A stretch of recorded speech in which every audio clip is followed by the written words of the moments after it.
Boa tarde a todos e a todas, sejam bem-vindos a mais uma edição do Espaço de Debate à sexta-feira. Como é costume para não DW, todas as sextas-feiras sempre temos um tema para refletirmos. Chamo-me Sobriano César Capitão, estarei com muito gosto a moderar esse mesmo debate, na qual convidamos o senhor Tiago Castelo, que trouxe um tema tão brilhante para refletirmos em conjunto, que é recordar o legado colonial para o desenvolvimento rural de Angola. Os aldeamentos do exército português na Guerra de Libertação de 1961 a 1975. De forma resumida, o senhor Tiago Castelo é historiador de arquitetura, tem um doutoramento em arquitetura pela Universidade de Califórnia, é pesquisador sobre urbanismo periférico e política de habitação em Portugal e no sul da África. Atualmente, o senhor Castelo coordena o projeto de investigação regular rural colonial, que é um tema, é no âmbito dessa pesquisa que nos traz esse tema no sentido de partilhar conosco algumas recomendações, algumas ideias não resumidas ou não definitivas, mas sim, ainda a pesquisa está em processo, então estará aqui para partilhar conosco essas ideias sobre essa pesquisa que ainda está em curso. Sem mais delongas, antes de passar a palavra ao senhor Castelo, vou pedir aos nossos internautas que mantenham com os microfones e câmeras desligados. Poderão fazer quando autorizarmos para aceder à palavra para contribuir ou para questionar. Então, só assim que poderão o fazer.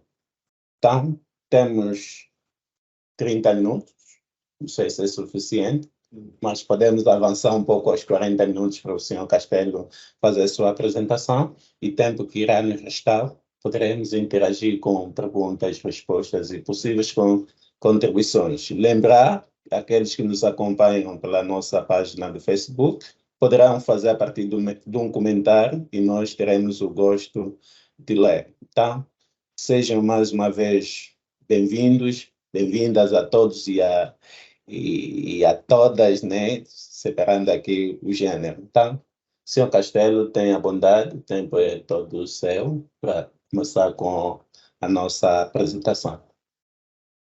Muitíssimo obrigado por essa gentil apresentação. Queria também agradecer ao Alan Kane e ao João Domingos pelo convite que me fizeram. É de facto um enorme prazer estar aqui. Eu provavelmente até vou falar um bocadinho menos tempo, porque temos mais tempo para debate, mas veremos como é que corre. Esta apresentação resume um trabalho em curso que contribuirá para uma compreensão de como a ocupação militar de zonas rurais em Angola pelo exército português durante a Guerra de Libertação deixou um legado construído para a Angola independente e deixou também um legado de ideias sobre, em primeiro lugar, o que é uma ruralidade desenvolvida e, em segundo lugar, quais são os processos para chegar a esse estado de desenvolvimento do rural. Sendo este um legado de um regime simultaneamente colonial e autoritário, questiona-se até que ponto é que este é um fardo para o pensamento e para a prática do desenvolvimento rural na Angola independente e contemporânea. Eu agora, se pudéssemos pôr a apresentação, agradecia. Partilhar. Já agora eu explico que, sendo eu um historiador da arquitetura e arquiteto também, esta é uma apresentação que mostra principalmente fotografias de documentos de arquivos militares em Portugal, ou do Arquivo Histórico Diplomático em Lisboa, ou de publicações do Exército Português. Portanto, eu irei falando e irei mostrando imagens relacionadas com o que digo.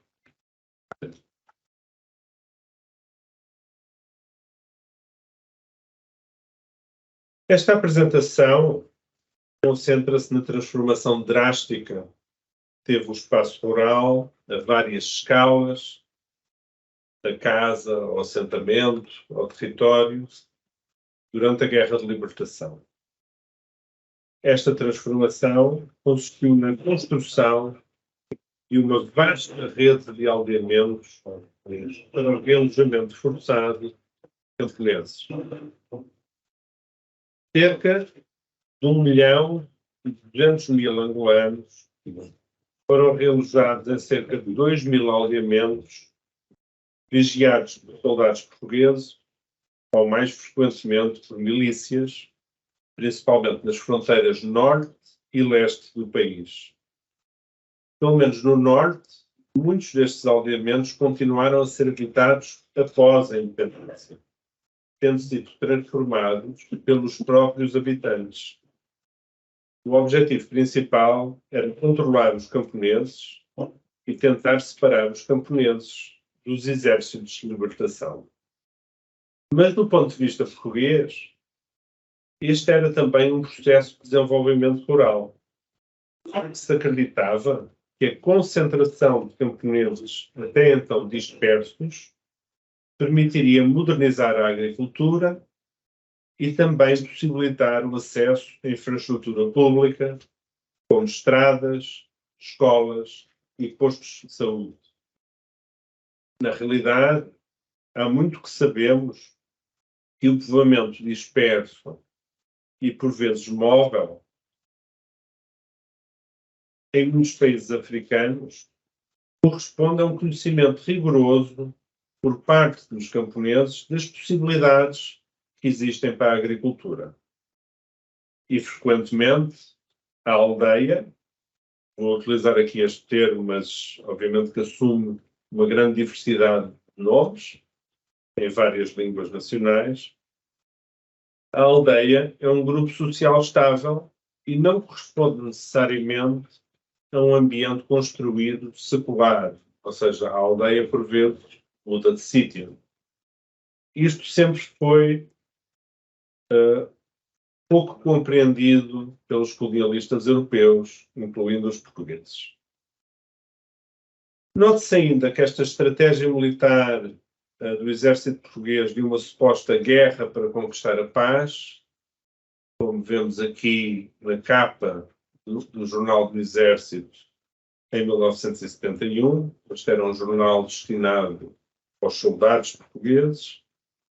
Esta suposta guerra para conquistar a paz implicou uma militarização de todo o aparelho estatal colonial, já que o aldeamento é um processo que, na sua concepção e execução, acaba por envolver muitas, se não praticamente todas, as instituições e entidades do Estado colonial. Os postos administrativos, o Instituto do Algodão, a PIDE, a Polícia Política e por aí em diante. Sob controle do exército português, o processo. Por outro lado, o aldeamento implicou também o reforço de Luanda enquanto centro para o desenho e controle de todo o território angolano, que era no quartel de engenharia militar, em Luanda, que se concebiam muitas destas intervenções no ambiente construído rural de Angola. O aldeamento de camponeses não era um processo novo na Angola ocupada pelos portugueses. Desde o início do século XX, como tem notado o geógrafo estadunidense Aaron de Gracie, que fez uma tese de doutoramento sobre Malange, desde o início do século XX que havia um processo de deslocação e concentração de camponeses angolanos para junto das novas estradas em construção pelo Estado colonial. Muitas vezes longe da água e das lavras, o que significava, por exemplo, para as mulheres camponesas, uma dificuldade muito acrescida no seu cotidiano. Portanto, este processo de alimentos já existia, mas a partir de 1961, com o início da Guerra de Libertação, intensifica-se muito este processo. Como eu já referi, terá havido cerca de 1,2 milhões de camponeses deslocados à força em toda a Angola, 1.200.000 camponeses. Tendo em conta a população de Angola quanto à independência, trata-se de cerca de 18% da população do país, quase 1 em cada 5 angolanos. Para o norte, o próprio exército português afirma que foram construídos 150 aldeamentos, primeiro em Luís, entre 1961 e 1974, e depois, mais tarde, no Zaire, como o que vemos nesta imagem de Quiximba, que é um povoado que continua a existir hoje em dia à beira da estrada, para Mbanzakom. Cada um destes aldeamentos teria, em média, cerca de 2.000 pessoas, segundo o Exército. No leste, onde o aldeamento se inicia mais tarde, com a abertura da Frente Leste, o Exército português afirma que, em 1971, 960.000 pessoas estavam deslocadas para 1936 aldeamentos, portanto, quase 2.000 aldeamentos no leste. E que, portanto, 80% dos camponeses desta região específica de Angola haviam sido incluídos neste esquema. Um aviso. O aldeamento como estratégia de guerra colonialista contra exércitos de libertação não foi uma invenção portuguesa. O exército português aprendeu com o exército britânico, que havia feito aldeamentos na Malásia e no Quênia nos anos 50, assim como com o exército francês, que fez aldeamentos na Argélia rural, no final da mesma década. E vemos aqui à esquerda imagens de 2 dos 4.000 aldeamentos criados pelo exército francês em zonas rurais, no norte da Argélia, entre 1954 e 1962, e à direita a capa de um relatório de 1959 do exército português. Portanto, houve um conjunto de oficiais do exército português que foram à França e à Argélia aprender a fazer este novo tipo de guerra e estes novos tipos de estratégias contra os exércitos de libertação. Outro aviso. Este foi um período muito longo, de 14 anos. As fontes secundárias sobre Moçambique, no mesmo período, mostram que os camponeses muitas vezes abandonavam os aldeamentos e que, por vezes, os próprios aldeamentos eram abandonados pelo exército.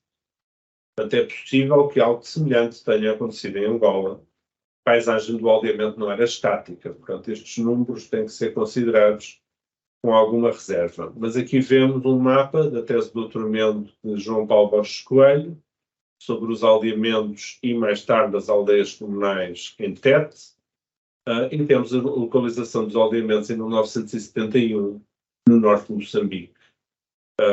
Infelizmente, para Angola, ainda não temos nenhum mapa equivalente, mas esperamos conseguir fazê-lo, pelo menos para o norte. Parece-me que talvez consigamos fazer esse mapa. Como já referi, sabemos também que os campos estavam sempre localizados junto às estradas, com as consequências indesejáveis para os camponeses na sua vida cotidiana, que já mencionei. No norte, por vezes, a localização específica beneficiava fazendeiros portugueses, como refere o relatório militar em relação ao aldeamento em Madimba, perto de Mbanzakom, junto à fazenda Primavera. Portanto, a localização desse aldeamento específico havia sido decidida, no fundo, para fornecer trabalhadores para a fazenda.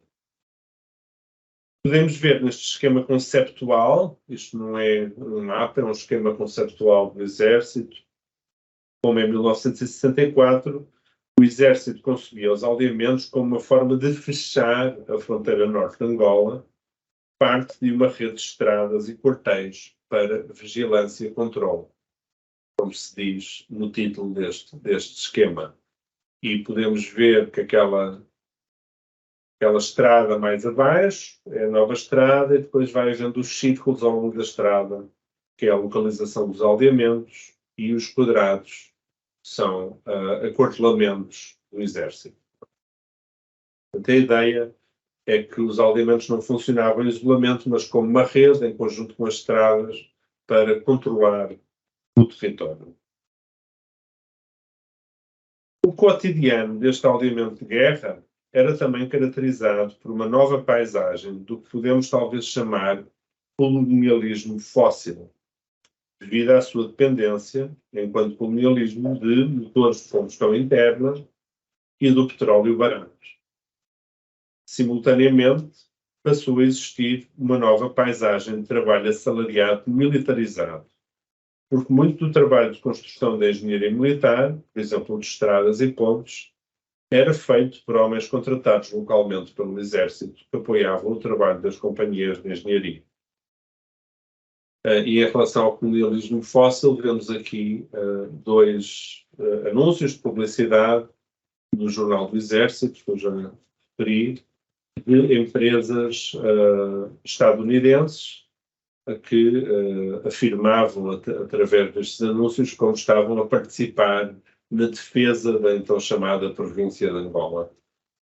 À esquerda, um anúncio da Mobil e à direita, um anúncio da Mabor, que era uma empresa portuguesa, mas propriedade de uma empresa estadunidense, a General Tire, do Ohio.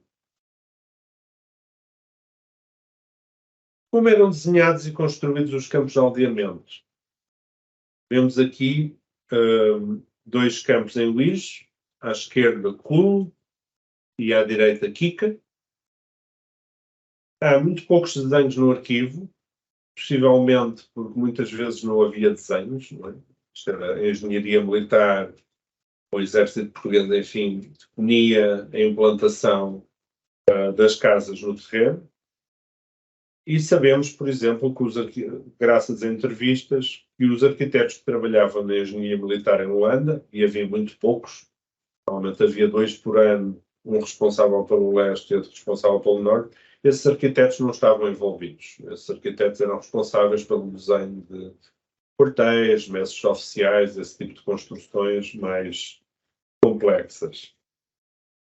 Por outro lado, as próprias unidades, as companhias de engenharia militar, frequentemente também não estavam diretamente envolvidas, já que se dedicavam a construir estradas, pontes, pistas de aviação, e edifícios mais complexos.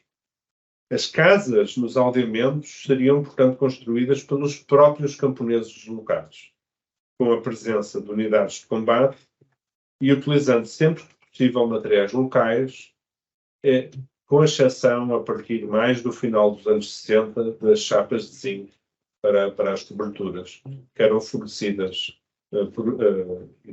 pelo Exército e transportadas até os locais por caminhões do Exército. Como seria a vida cotidiana nos aldeamentos?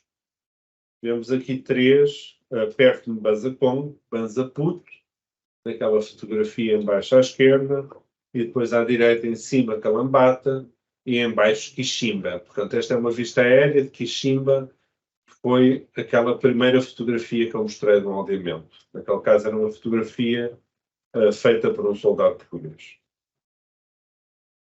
No norte, frequentemente havia arame farpado, nem sempre, mas frequentemente havia arame farpado à volta dos aldeamentos e mais mulheres do que homens. Há documentos militares que referem que alguns dos camponeses homens haviam fugido ou mesmo sido mortos antes ou durante o processo de deslocamento. Nos aldeamentos havia também milícias armadas, como iremos ver.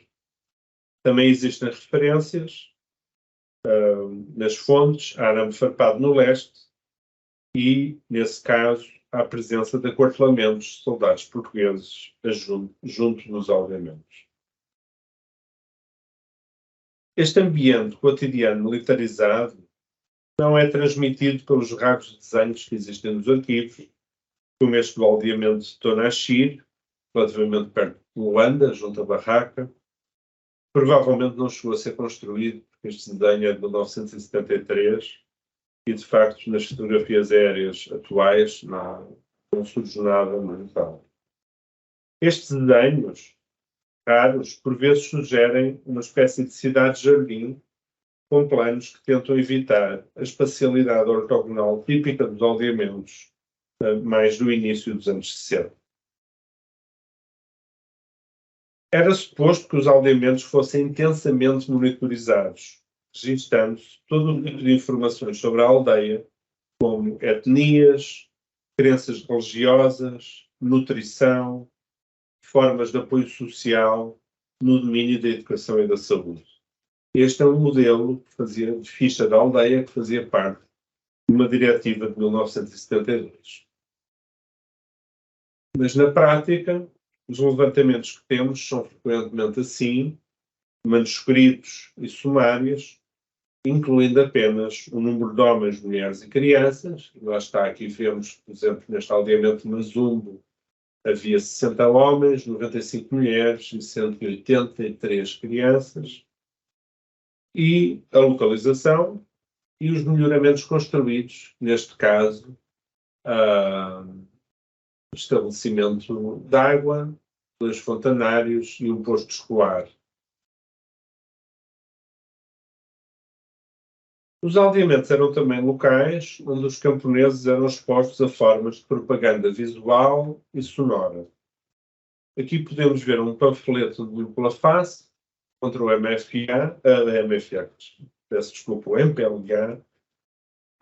criado pelo Gabinete de Ação Psicológica, tentando convencer os camponeses a deixar os povoados que apoiavam a luta armada e a virem viver para os aldeamentos controlados pelo exército português. Também havia panfletos criados pelo Gabinete de Ação Psicológica, explicitamente destinados a aldeamentos, como este que pretendia fomentar a limpeza e que era destinado à distribuição aos aldeamentos de Cabinda, Zaire e Uís. Notem o contraste na representação entre o ambiente vernacular supostamente desordenado e a ordem e a alegria que existiria na nova aldeia, apresentada de uma forma mais moderna. A propaganda para os aldeamentos também elogiava as milícias, afirmando que constituíam uma proteção armada da terra, da família e dos produtos do trabalho. E neste caso é um panfleto, mais uma vez dupla face, destinado às lutas.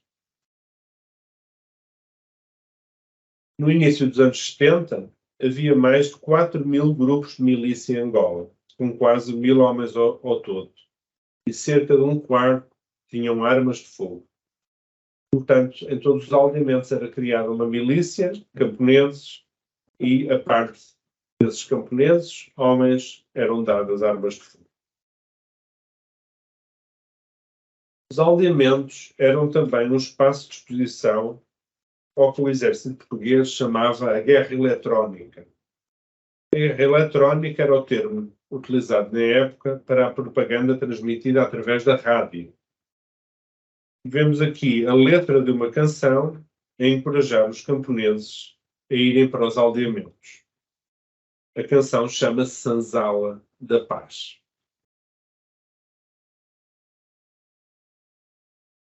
Apesar de sabermos que muitos dos aldeamentos, pelo menos no norte, se transformaram em povoados e cresceram após a independência, sabemos muito pouco sobre como se transformaram. Mais investigação é necessária, até porque os relatos jornalísticos, como este aqui, que vemos no Jornal de Angola, tendem a realçar o declínio dos pequenos povoados rurais. É verdade que Angola é hoje um dos países mais urbanizados de África, pelo menos nas estatísticas oficiais, mas continua a haver uma percentagem importante da cidadania em Angola a viver em povoados pequenos e médios, e há muito que a literatura do desenvolvimento frisa a importância e os Estados pós-coloniais investirem nesses povoados pequenos e médios para um desenvolvimento equilibrado dos territórios nacionais. Em conclusão, a maioria da investigação académica sobre arquitetura e urbanismo em Angola tem-se concentrado em Luanda e na sua transformação urbana, e ainda bem, tem havido uma série de teses de doutoramentos, livros fantásticos e que nos têm ensinado muito sobre a história e sobre a contemporaneidade em Luanda. Mas é crucial também estarmos agora mais atentos à Angola rural, à Angola dos povoados pequenos e médios, e também à sua história e à sua contemporaneidade. Estes espaços rurais nunca foram espaços imutáveis, sempre foram espaços em transformação e continuam a ser, e continuam a haver muitos angolanos e angolanas a viverem nesses espaços, e é importante, e falo do ponto de vista da academia, compreendermos o que se passa nesses espaços. Isso não é só uma questão de Angola, nem sequer uma questão da África. A literatura e a arquitetura e urbanismo a nível mundial tem muita relutância a fazer investigação sobre os espaços rurais, precisamente porque se imagina que já não faz muito sentido, agora toda a gente está a vir para as cidades é onde acontece a mudança e a transformação, e as aldeias, as vilas, estão de alguma forma, são irrelevantes, porque são espaços estáticos, espaços quase em ruína. Mas a estatística não é isso que nos diz. Não? Continua a haver metade da população mundial a viver em aldeias e vilas, em povoados pequenos e médios, e que se transformam, e que também são modernos, também são espaços abertos à novidade. Deixo 3 perguntas que podemos discutir, ou discutir outras. São perguntas que eu próprio tenho após os últimos dias de conversas aqui em Angola com colegas, em Luanda, e também de algum trabalho de arquivo por aqui. Em primeiro lugar, pergunto-me como terá sido visto na primeira década após a independência, que é uma década muito importante, por facto que marca a história do Estado angolano desde então, como terá sido visto o legado do aldeamento colonial no quadro do sonho da coletivização agrária? Porque, afinal, e cito Agostinho Neto, a coletivização agrária era vista como necessária para, e passo a citar, a consolidação da unidade nacional. E eu pergunto-me, ainda não encontrei referências diretas aos aldeamentos, mas, por exemplo, sabemos que em Moçambique os aldeamentos foram transformados, em muitos casos, na primeira década após a independência, durante a presidência de Samora Machel, em aldeias comunais. E, portanto, foram espaços que, de alguma forma, foram aproveitados para o desenvolvimento rural, como se concebia na altura. E eu pergunto-me se não terá havido, apesar da guerra em Angola não ter permitido o mesmo tipo de intervenção que aconteceu em Moçambique, se não terá havido, digamos, uma visão dos antigos aldeamentos após a independência como um espaço que, apesar de tudo, se podia aproveitar para uma ruralidade mais coletiva. Isto é o primeiro questionamento que eu tenho. Depois, um segundo questionamento que está relacionado com o primeiro é que nós hoje assistimos talvez a novas formas de aldeamento, por exemplo, como o que tem acontecido no antigo colanato de Sela, e pergunto-me se não será útil considerar como, de uma forma crítica, como o aldeamento, na sua forma, nos seus processos, acaba por ignorar o conhecimento agroecológico muito sofisticado dos camponeses e traz uma forma de agricultura muito dependente enfim, tecnologias e produtos que acabam por ter que vir do exterior e aproveita pouco as potencialidades realmente locais.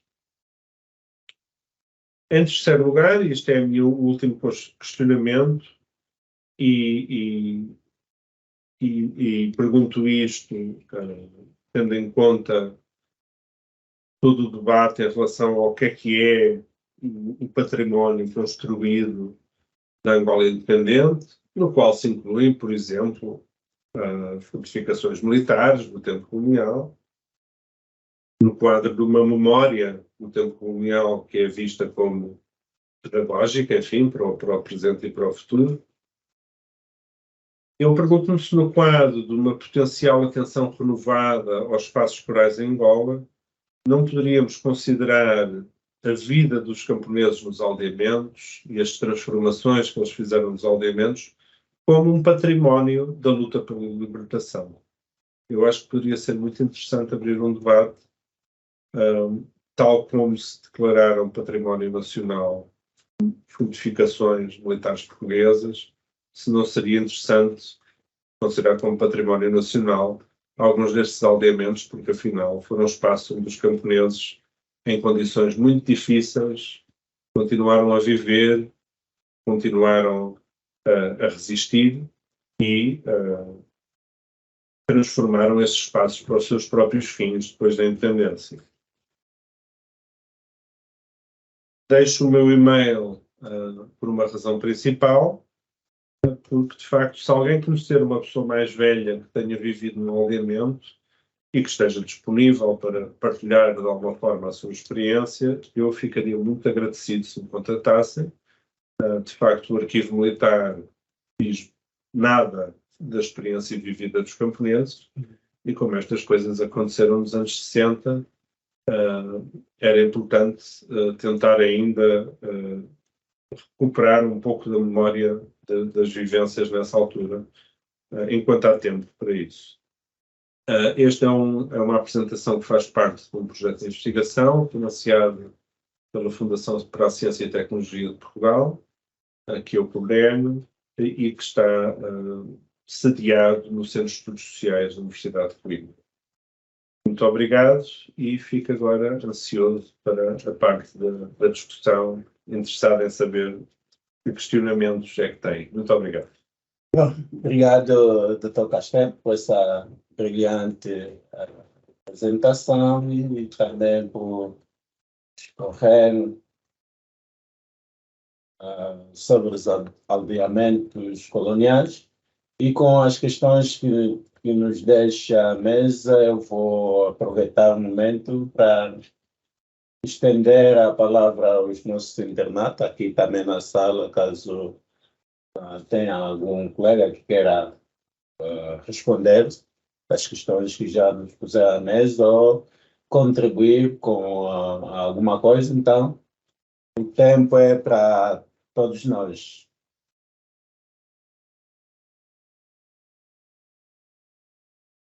Não sei se conseguem me ouvir. Deem um sinal, por favor. O momento é para interagirmos com perguntas, respostas e possíveis contribuições. Alguém queira tomar de início a palavra, é só levantar a mão. Temos uma ferramenta aí que possa clicar para nos dar um sinal deste lado.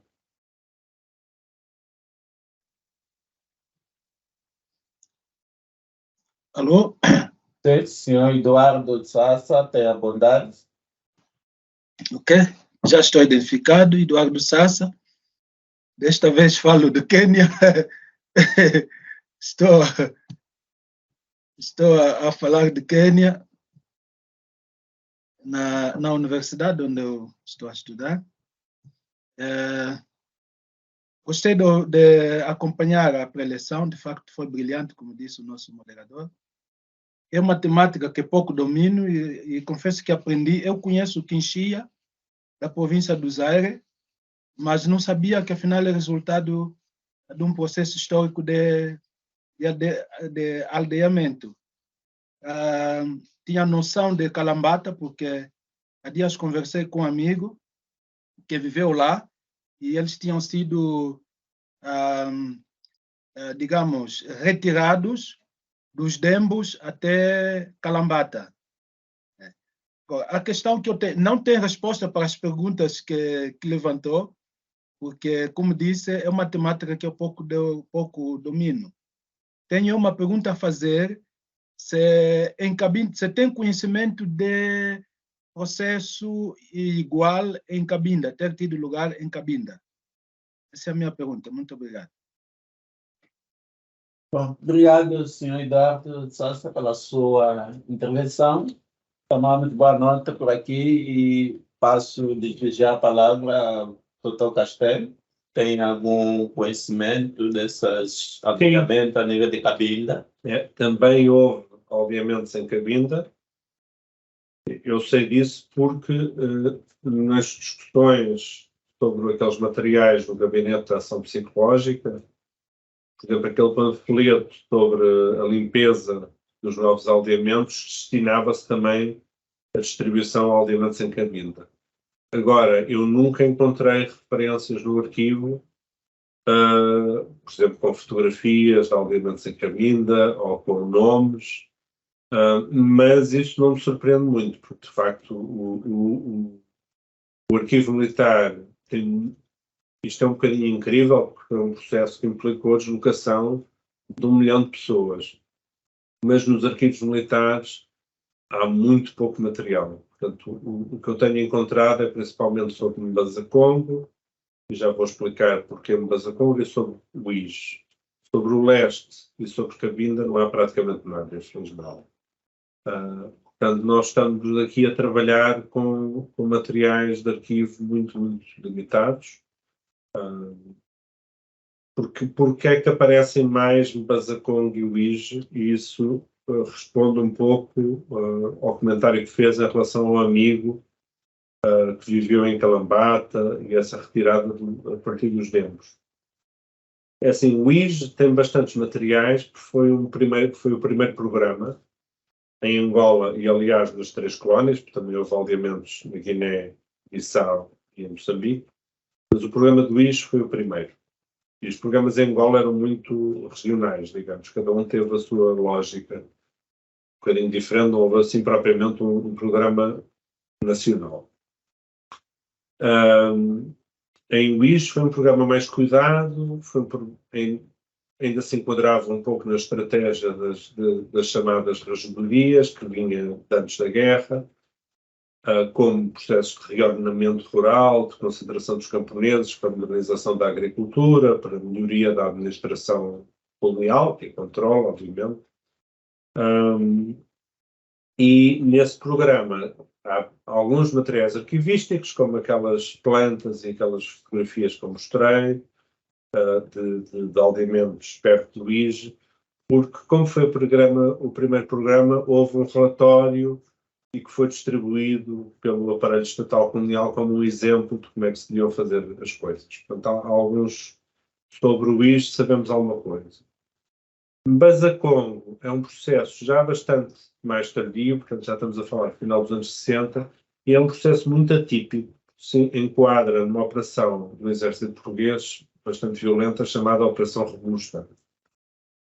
Normalmente os aldeamentos destinavam-se a concentrar pessoas que viviam dispersas, mas no local. Ou seja, não eram deslocações, não estamos a falar de deslocações de mais de dezenas de quilómetros. Não é? Eram deslocações relativamente pequenas, as pessoas continuavam a viver, às vezes até com as mesmas lavras, mas tinham que andar mais para lá chegar. Porque os aldeamentos eram sempre à beira da estrada.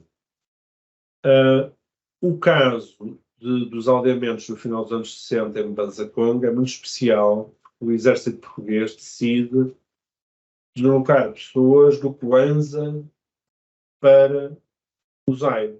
Portanto, estamos a falar de mais de 1 milhar de quilómetros. Não é? Foi um processo muito violento, as pessoas foram...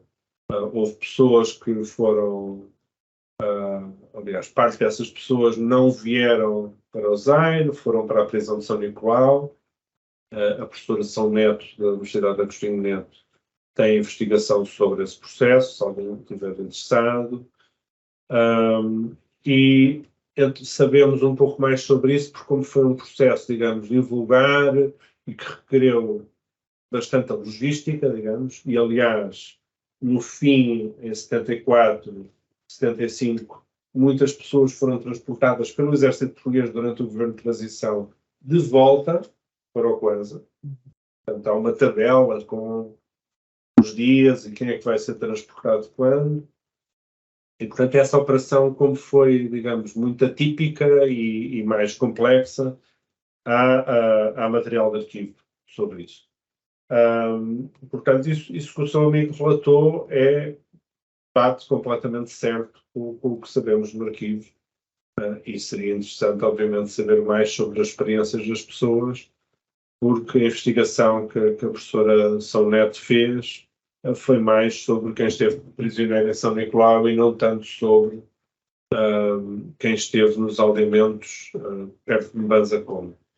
Por outro lado, é o único caso em que temos publicações já feitas por historiadores sobre a Operação Robusta, sobre estes aldeamentos em Mbanza-Como.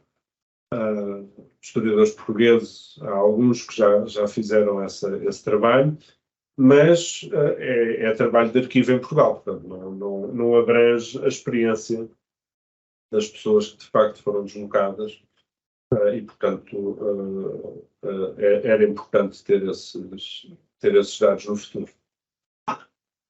Bom, sim, continuamos no momento de perguntas, respostas e possíveis contribuições. Para aqueles que nos acompanham pela nossa página do Facebook, podem fazer via comentário e nós teremos o gosto de ler. Então, devolvo a palavra aos nossos internautas, caso haja alguma contribuição e tenha bondade sem receio.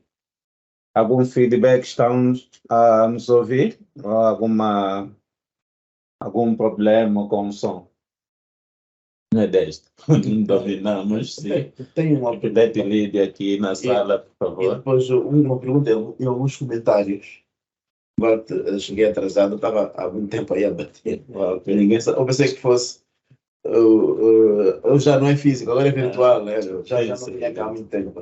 Desculpa, ligar. Eu estava a ligar para isso. Não, a pergunta, como eu perdi os primeiros minutos, foi, se calhar já tinha falado, qual foi na altura o principal propósito do Exército Português na criação destes aldeamentos? Será ter a ver com a logística alimentar? Será que tem a ver também com uma questão de controle? Ter uma buffer, uma barreira humana que são os olhos, os ouvidos? Será isto? Será a logística alimentar? Quais foram os principais propósitos na criação destes aldeamentos? Depois tem alguns comentários mais. É uma excelente pergunta.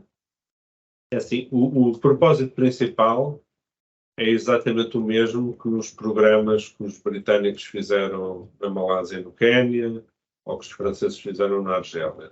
É controlar as populações e impedi-las de colaborar com os exércitos de libertação. Esse é o principal objetivo deste programa. É as pessoas não poderem dar apoio aos exércitos de libertação. Os exércitos de libertação dependem dos camponeses, obviamente, para fazerem a sua luta. E a ideia era impedir esse contacto e essa relação. Isso era o principal propósito.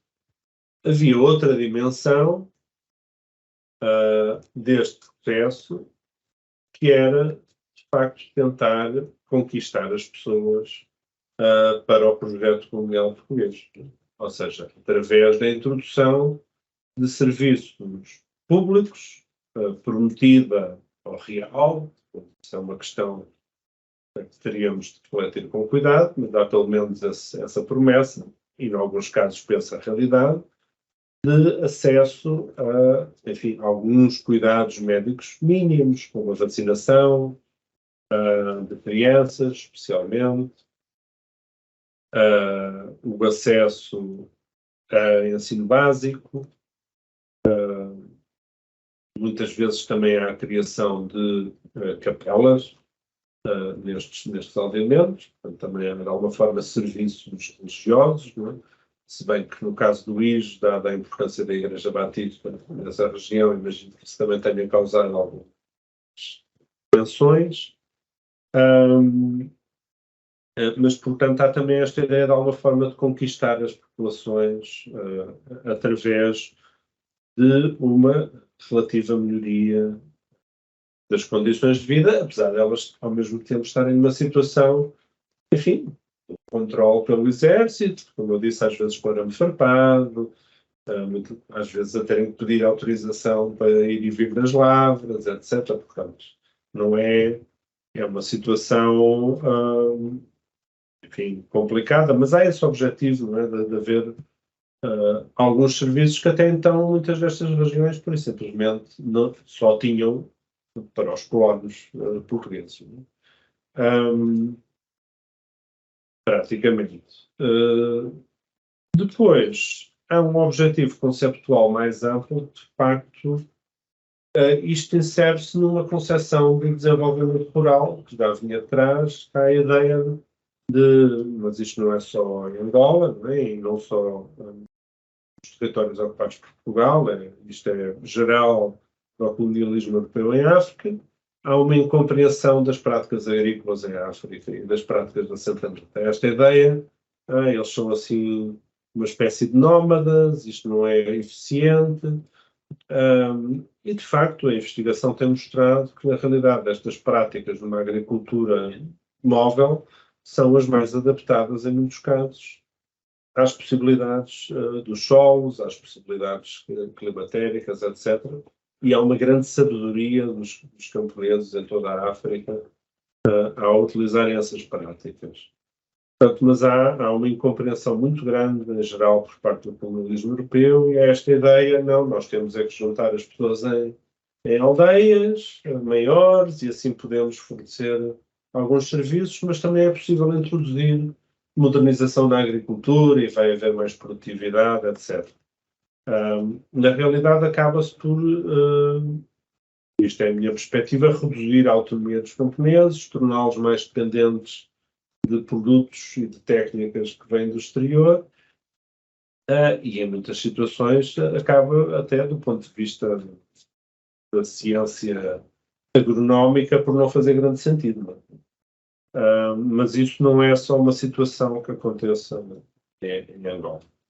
Mas há este enquadramento mais geral de ver estes processos como uma forma de desenvolvimento rural, aliás, porque também houve processos de aldeamento não militares, não é? Na Tanzânia, em Moçambique, através do programa de aldeias comunais, que pretendiam precisamente modernizar, trazer desenvolvimento económico nacional através de transformações no espaço rural. Portanto, isto é uma ideia que existe na época e que é articulada pelos países europeus ocupantes para os seus próprios fins, mas que está presente e também é articulada pelos novos países independentes. Pois, isso foi para fazer alguns comentários. Comentários que se calhar não tentam responder, mas lançam algumas achas à fogueira das perguntas que foram colocadas. Porque há e é sabido, e também como mencionou, existe uma idiosincrasia, uma forma de estar das populações locais, né? A forma de produção que é rotativa, até devido para não solo para poder se regenerar, mesmo inclusive a transição de um aldeamento rural local, autóctone, na transição e que obedece algumas regras, parece informal, mas não é informal, um aglomerado rural, são várias famílias alargadas e ocupam o território de uma determinada forma, com uma determinada métrica, tem muito a ver com o número de filhos, com a sua cultura, e na transição destes hábitos e costumes e de uma forma de organizar o espaço, normalmente, não digo circular, que é comum, mas é em grupos, de forma agrupada, são várias famílias alargadas que funcionam num grande habitado, normalmente fechado. Nessa transição desta realidade para uma realidade, enfim, indiana, não sei se ocidental, mas é uma forma diferente de ocupação E isso, esse corte, essa ruptura de estar e de se organizar, eventualmente deve ter criado alguma resistência inicial e ter tido algum impacto inicial, porque sai de uma forma de estar, que é sempre ao longo de milénios e dessa forma, e passam por um aldeamento e fila indiana, casas todas repetidas ao longo da estrada, que não é comum. Isso, fazer esta nota. No estado atual, quero portanto também falar hoje e futuro, né? Porque nós temos três aldeamentos mais conhecidos, aldeamentos rurais. Um deles é a Aldeia Nova, que foi pegado do tempo colonial, que foi o aldeamento da Sela, e que foi repegado e teve uma primeira fase, alguns insucessos, mas pelos vistos agora já encarrilaram. Temos um aldeamento da Quiminha, que é aqui próximo de Luanda, que é aqui a 25 quilómetros, na Funda, que foi um desastre. Este foi um autêntico desastre. Foram construídas várias casas, várias moradias e com campos para cultivo, mas por falta de acompanhamento e monitorização, as casas estão abandonadas, estão aí desde lá, estão totalmente abandonadas. Mas há um bom exemplo no AMBO, que é o aldeamento Camela Mões, que é atual e que é um projeto privado. Estes dois foram estatais, este aqui é privado, do empresário Segunda Mões. E este vale a pena, para perceber como é que foi concebido, vale a pena visitar o estalhamento do Camela Mões. Por fim, só para terminar, a nível futuro, há dois projetos interessantes para o futuro. O plano diretor de Luanda, temos um plano diretor que foi ratificado em 2018, mas pouco ou nada se fez desse plano, mas indica na sua área de expansão uma zona, não digo aldeamentos, mas é um aglomerado rural para a agroindústria, na zona da Funda também. Quer dizer, prevê na área de expansão da cidade este aglomerado rural para trabalhar na agroindústria, de forma também criar emprego, desafogar um pouco o centro da cidade e criar emprego aqui nas margens, próximo do centro de Luanda. Isso é este plano. E muito recentemente foi lançado um programa da autoconstrução dirigida. E dentro deste programa autoconstrução dirigida, uma das categorias de lotes para autoconstrução dirigida são lotes para aldeamentos rurais. Então, isso são projetos futuros. Era, portanto, também, se calhar, interessante no estudo, tentar perceber o passado e o futuro, como é que isso pode se casar e compatibilizar. Sim, se quiser comentar, os comentários. Sim, não, eu agradeço muito os comentários do colega. Em relação a essa questão desta transformação dos padrões de assentamento, de facto é uma transição relativamente drástica. E era interessante perceber o que é que se passou depois da independência, porque nas fotografias aéreas, enfim, que não são de grande qualidade, mas recentes, percebe-se que estas filas indianas até certo ponto desapareceram, não é? As pessoas adaptaram a lógica espacial dos povoados, e isto é uma hipótese, porque seria preciso ir lá verificar, mas já fizemos algum trabalho de campo na Guiné-Bissau sobre aldeamentos lá, e muitas vezes o que acontece é que as pessoas constituíram essa lógica desses conjuntos familiares, essa família alargada, e então adaptaram a localização de algumas, mantiveram algumas, destruíram outras ou mudaram-nas de sítio, e eu imagino algo semelhante tem acontecido. Agora, o que eu acho interessante é que as pessoas não abandonaram os povoados, mas tiveram, sabem, da estrada. Portanto, era preciso ver quais as razões para isso, né? Conversar com as pessoas e perceber quais as razões, porque de facto, se nós sabemos que normalmente estas localizações não são boas em termos do acesso à água, em termos de acesso aos solos com melhor qualidade, porque a única lógica é a lógica de estar ao lado da estrada, né? Mas terá havido outros fatores para as pessoas decidirem não deixarem aqueles locais, e era importante conversar com as pessoas e perceber o que é que aconteceu. Mas, de facto, em termos não da localização dos povoados, mas da sua organização especial interna, é claríssimo que há essa transformação, essa ortogonalidade é abandonada. E pronto, era bom.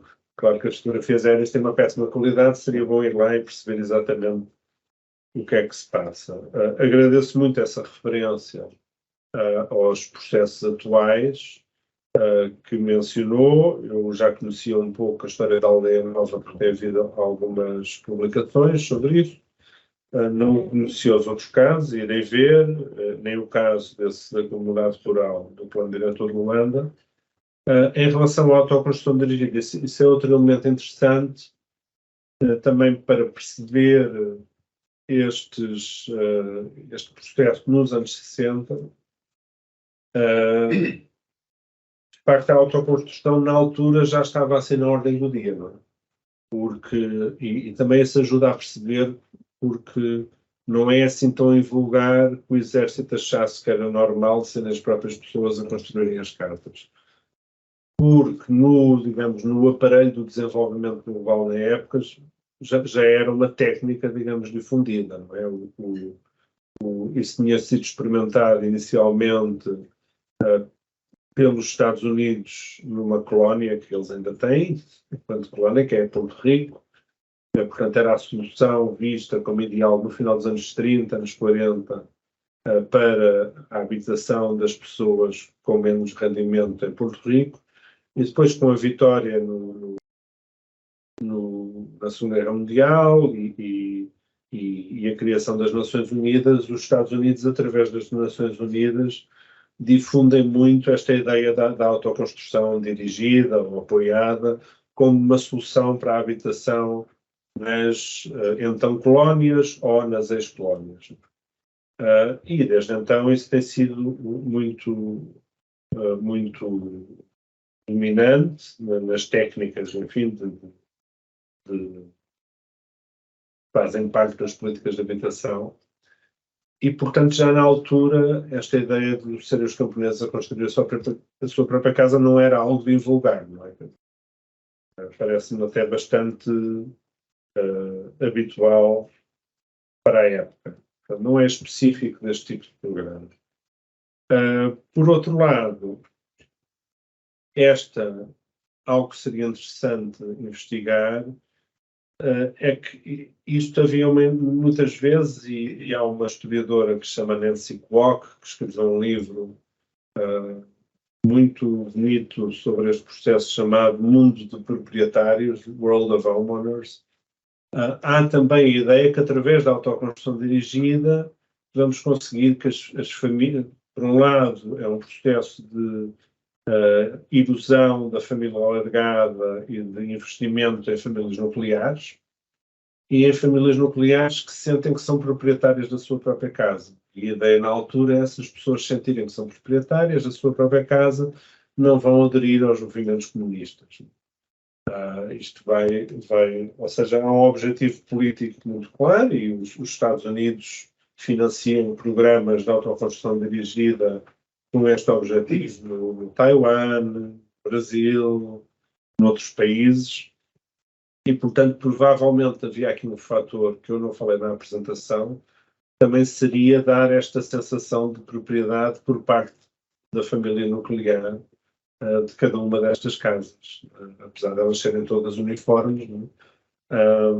E é interessante perceber até que ponto, quer dizer, mas atenção, não podemos ficar aqui, há estas intenções do Exército, do Estado, isto não quer dizer que as pessoas fossem atrás destas ideias. Portanto, eu estou só a falar em termos de intenções. Era interessante perceber que transformações é que houve, de facto, na maneira como as pessoas imaginavam a boa vida, imaginavam o futuro, e eu suspeito que muitas das transformações que aconteceram depois da independência nestes povoados sejam as pessoas a seguirem os seus próprios interesses e a sua própria visão sobre o que é a modernidade, o que é o novo, o que é que são os sonhos para o futuro, o que é uma boa vida nas condições que têm. Bom, acho que o senhor tem uma intervenção, por favor. Tiago, uma das nossas discussões que tivemos consigo esta semana foi a possibilidade de mobilizar algumas das nossas estagiárias de Congo e Luís para ajudar a investigar alguns dos sítios nas suas pesquisas. Eu não sei se já conseguiu de falar com o assunto. Sim, eu já falei e penso que vai ser possível. Aparentemente não há qualquer limitação técnica para isto acontecer. Portanto, agora era preciso conversarmos exatamente sobre, enfim, o que é que poderíamos fazer, tendo em conta o orçamento limitado que ainda temos. Isso é uma conversa que agora podemos fazer nos próximos dias. Mas qual é o tipo de informação que as estagiárias podem obter no terreno? Seria interessante, por um lado, ter fotografias, fotografias mais de conjunto dos povoados e de algumas casas, de casas que ficaram parecidas com o que eram, de casas que foram transformadas, para fazer assim uma pequena reportagem, com, obviamente, pedindo autorização às pessoas e fotografando o que elas permitirem que se fotografe. Por outro lado, seria interessante, isso era um dado que seria muito útil para nós, mesmo à distância. Obviamente que nada substitui ir aos sítios e enfim, ter a experiência vivida dos sítios, mas ter fotografias já seria muito atuais.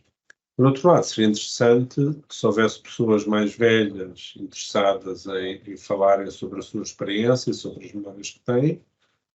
Eu já estava a pensar aqui num pequeno guião com perguntas que poderiam-se fazer, que eu acho que seria interessante serem principalmente sobre perguntas muito concretas sobre o processo, quem construiu, com que materiais, onde é que vinham os materiais, como é que eram os ritmos cotidianos, etc.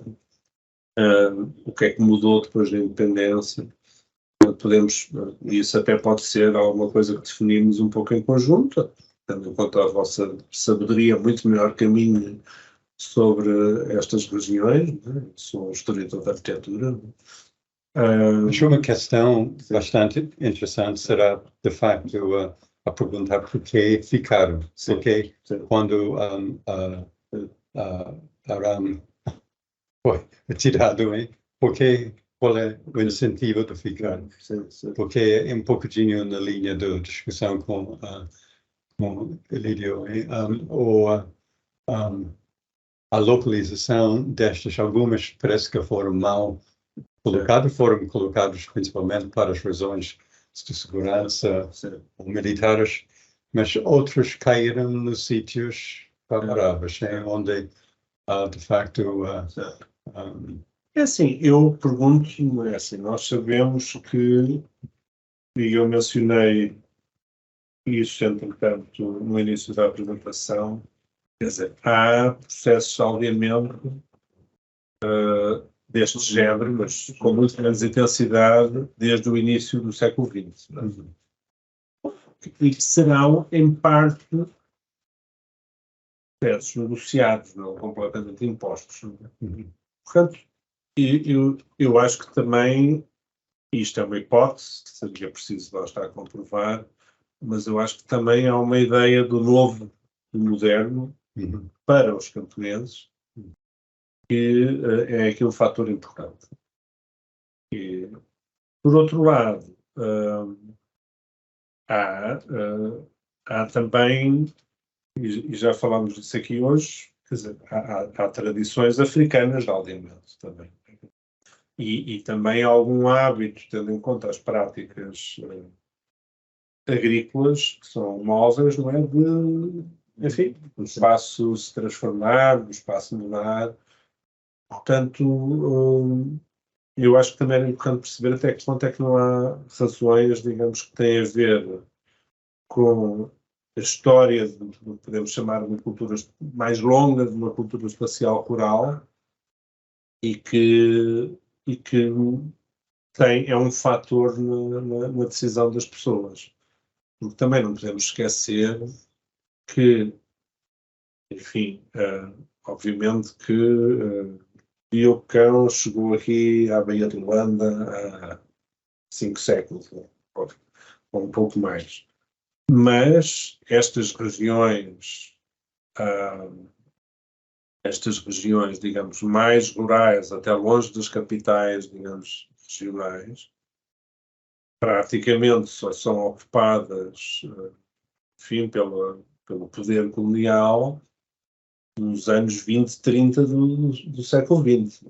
Estamos a falar de um período na história da África 50 anos, não é? Não é assim tão... Não é século, não. Sim, dependendo de onde estamos a falar. Estamos a falar de um período relativamente curto, não é? Em que até, enfim, haveria memórias... Quer dizer, em 1975 havia memórias, se calhar não pessoais, mas memórias da geração anterior, de um tempo em que não havia dominação colonial portuguesa naquelas regiões. Não é? Portanto, eu acho que também era interessante perceber como é que uma história mais longa, não é? de como é que se fazem povoados rurais, tem importância depois naquele momento em que as pessoas decidem não, vamos ficar aqui. Ou se calhar, não sabemos, se calhar houve, no caso de Mbanza Congo, também era importante perceber, lá está, que pessoas é que voltaram para o Kwanza, porque houve um processo de transporte de volta para o Kwanza durante o governo de transição. Se houve pessoas que decidiram ficar, se houve pessoas que tinham estado refugiadas na República Democrática do Congo e quando voltaram para estas casas. Portanto, há aqui toda uma história. Se calhar os povoados ficaram, mas não são exatamente as mesmas pessoas, não é? Um outro factor histórico que aconteceu nestas zonas foram nos anos 1995 para até 2002, houve acampamentos deslocados naquela mesma zona. Sim. E algumas delas também transformaram-se assentamentos permanentes e outros foram abandonados. Será interessante saber se algumas dos acampamentos deslocados foram colocados em cima destas aldeias antigas. Eu visitei Mbanza Congo e os acampamentos deslocados na altura, já 25 anos atrás agora, mas algumas destas, de facto, onde os campos deslocados foram colocados, apareceram com realmente a sua modelo. A série dos casas do tempo colonial, idênticas, colocadas assim. É bem possível que algumas destas foram aproveitadas durante a guerra mais recente. Mas são questões que parece que pode ser colocado num inquérito. E eu tenho interesse de saber se temos estagiários do Mbanza Congo ou do WIJ na linha que pode indicar se estão interessados em participar nesta pesquisa, porque é uma coisa que pode ser realmente interessante para os estagiários. Acho que podemos interagir com eles diretamente. Sim. Se alguém que nos acompanha, não temos estagiários do Mbanza Congo. Ok, parece que estão e podem participar também no Facebook. Não é Facebook. Alguma questão no Facebook? Não temos nenhuma. Do outro lado, os que nos acompanham, têm alguma contribuição? Por favor, conhecem alguém que tenha vivido nesses aldeamentos? Uma biblioteca viva que ainda temos, no sentido de fazermos algumas perguntas. Alguém tem uma avó? Não é desta. O senhor Eduardo de Sassa sugeriu que talvez o Acucum, a aldeia do Acucum, possa ser também uma aldeia do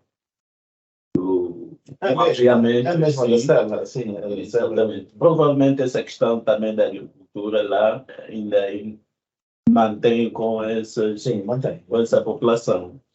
O Acucumbo, sem dúvida, foi uma zona de assentamentos durante a guerra recente, mas se tive uma função naquele período de tempo colonial, não sei. Agora, há um tema que acho que é interessante para o seu estudo, mas eu não sei até que ponto ainda é sensível a abordar, que é ter a ver com, nesse processo de conflito armado, tanto as duas classes beligerantes usavam também a mesma estratégia militar dos assentamentos, dos aldeamentos, no sentido de ser uma base logística da alimentação, como também, e controle, e como também ser os olhos e os ouvidos dos grandes fluxos mas isso na guerra civil recente, né? Nós, isso assim. estamos em paz há 20 anos. Assim, mas há uma... O que aconteceu é uma excelente pergunta. O que aconteceu por parte dos exércitos de libertação, eu acho que é de uma natureza um pouco diferente, não é? Porque os exércitos de libertação, em parte, nascem, não é, da população camponesa, e há uma relação muito mais, normalmente, as bases militares e os povoados camponeses não estavam ligeiramente separados, mas eram muito próximos, e tinha uma relação, digamos, muito mais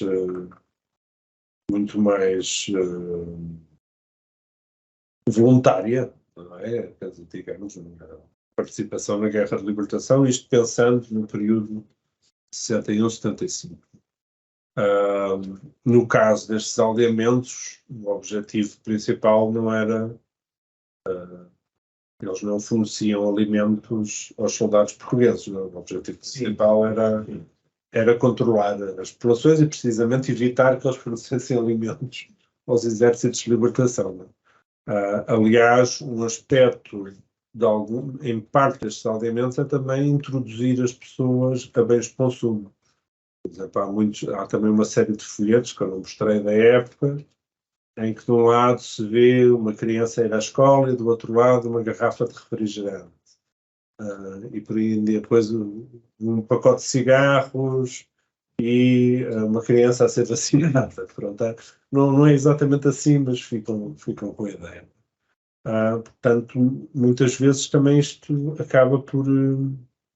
há um processo de transformação dos padrões de alimentação das pessoas nos aldeamentos. Em relação aos chamados colonatos rurais, mais no Planalto Central, né? Aí era uma zona, como não era uma frente de guerra, digamos, né? De facto, havia projetos de concentração de população, ditos de reordenamento rural, mas que não tinham tanto a ver com esta construção de uma fronteira militar, mas de facto uma transformação das práticas agrícolas, mas que ao mesmo tempo muitas vezes eram destinados a colonos portugueses, não tanto a camponeses angolanos. Né? Mas também havia destinados a camponeses angolanos. Mas aí são espaços de uma natureza um bocado diferente, porque não estão... Obviamente que de uma forma ou de outra tudo fazia parte da estratégia de guerra, mas não estão tão diretamente ligados às operações militares como estavam estes aldeamentos nas zonas mais fronteiriças. E acima de tudo não há no norte, há fazendeiros portugueses, mas não há propriamente situações do colunado, então chamado selling, que há mesmo pequenos agricultores portugueses que se mudam para esse local. Doutor Castelo, sem outras questões da parte dos nossos internatos, né, e aqui também na sala, gostava de passar, não sei, temos alguém, a senhora Dama Adriano, por favor, já estamos a meter um ponto e vírgula nessa edição. Tenha a bondade, por favor. Bom, eu achei muito interessante essa proposta de tema, né?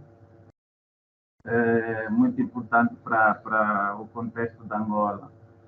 E penso que o professor Castela fez um bom enquadramento quando falou da situação relativamente às nossas universidades de arquitetura e de construção, que praticamente se esqueceram daquilo que acontece fora das cidades, nas zonas rurais.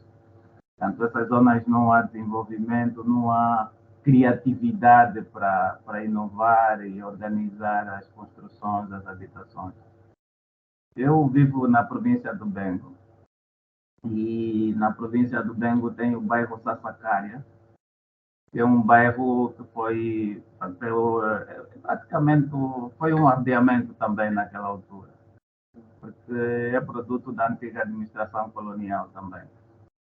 Se bem que hoje, só olhando com bastante atenção, é que se consegue, portanto, chegar a esse entendimento, que aquilo foi um bairro construído de forma, portanto, parece um ardeamento.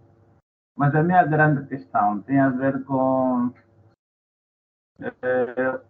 o envolvimento das pessoas nesse processo de construção de ardeamento naquela altura. Por quê? Porque, como também o professor mencionou, hoje esses ardeamentos foram praticamente destruídos. Aquele modelo de construção, a forma organizada como as casas foram feitas, muitos desses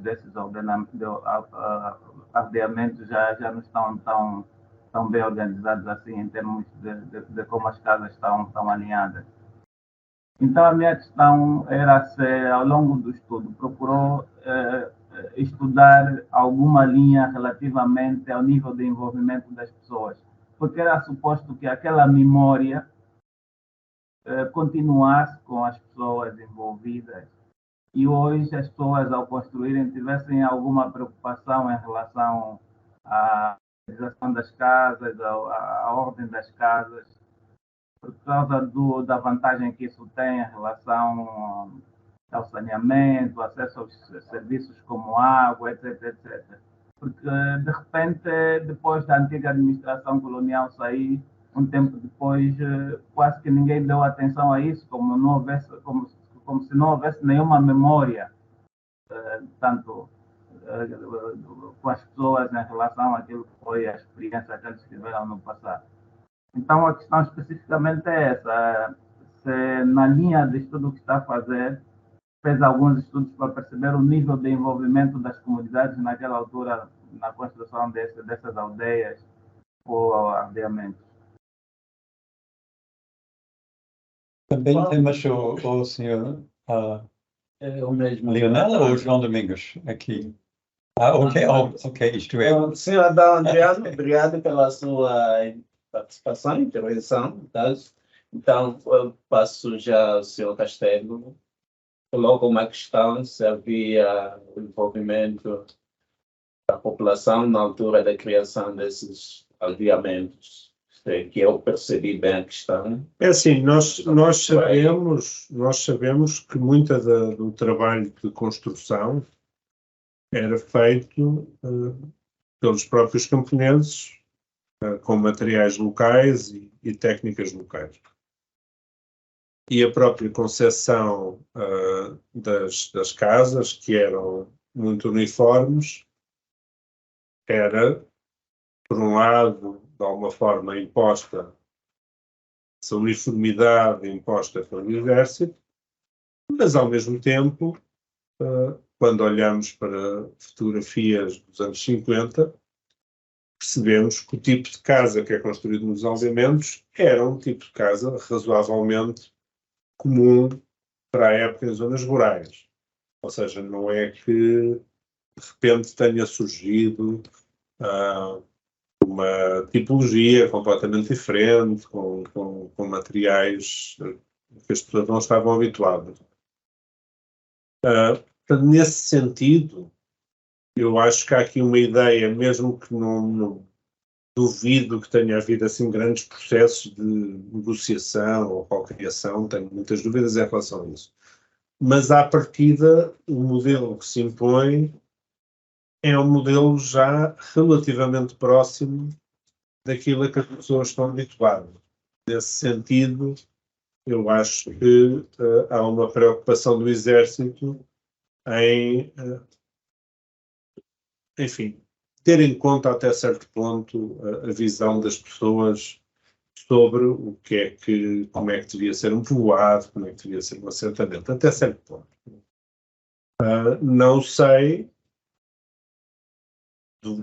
sei se haveria conversas, por exemplo, com os chefes das comunidades sobre a localização específica, os planos, isso tenho muitas dúvidas que existisse. Penso que isso era muito imposto pelo Exército.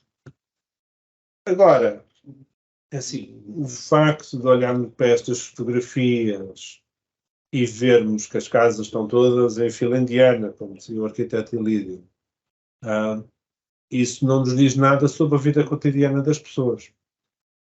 E percebermos como é que as pessoas de facto viviam no dia-a-dia nestes sítios pode transformar completamente, ou em parte, a nossa compreensão desta uniformidade. O facto de haver uma uniformidade, digamos, visual, e que tem razões militares, não é?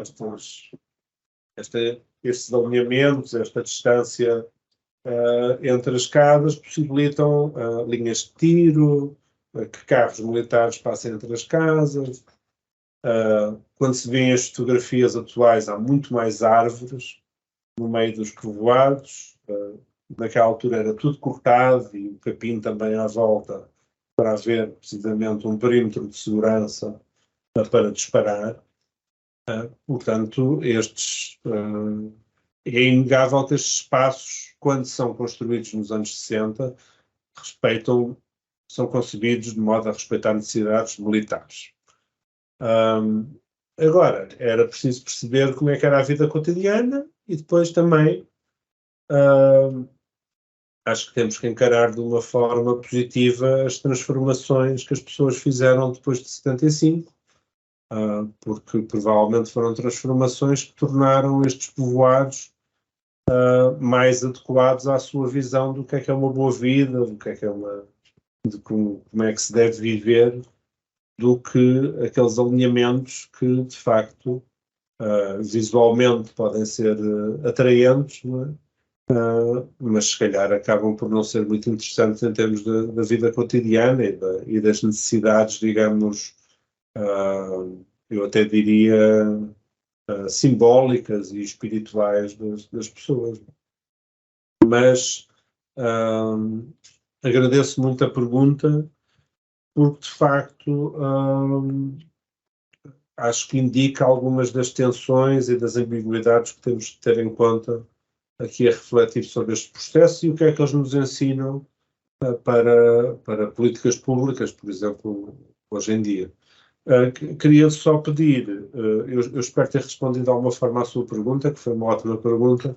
Eu pedi-lhe só se podia escrever o nome do bairro em Bengo no bate-papo, porque eu não consegui apanhar aqui, o som não estava muito bom e eu não consegui apanhar o nome do bairro. Portanto, se pudesse escrever no bate-papo, eu agradecia.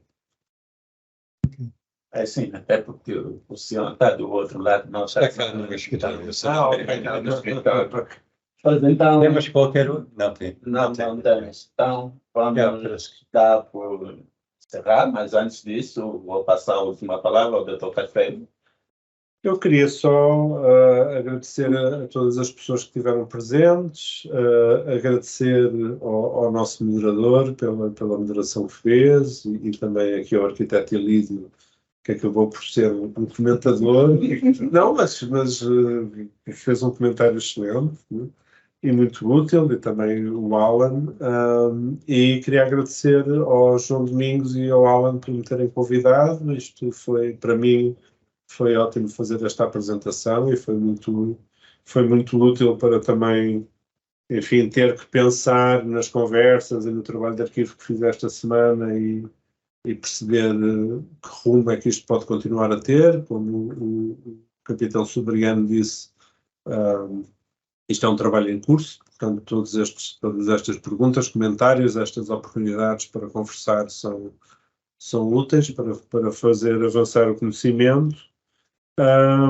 E de facto desejo as melhoras ao João Domingos, que está com gripe, e pronto, e fico com vontade de continuar esta colaboração com o Development Workshop e de facto agora nos próximos dias conversarmos sobre esta possibilidade de colaboração, de fazermos investigação ou em Banzacol, ou em Luís, ou em outros sítios. Bom, a nível da DEDAV, nós agradecemos a predisposição do nosso preletor e a todos que nos acompanharam, tanto na nossa página do Facebook como aqui na ferramenta Teams, e auguramos que a informação estará disponível no nosso website www.dwangonet.org. Então, toda essa informação deste debate e outros debates poderão encontrar toda a informação disponível aí. E desejo, desculpa. Sim, Facebook também. Desejo um bom final de semana a todos e a todas e reiteramos o convite para o próximo debate, onde vamos refletir um pouco sobre o livro que foi lançado por um estudante que tem como título As Sombras do Ensino Superior. Então, na sexta vamos refletir sobre isso. Muito obrigado a todos. Obrigado.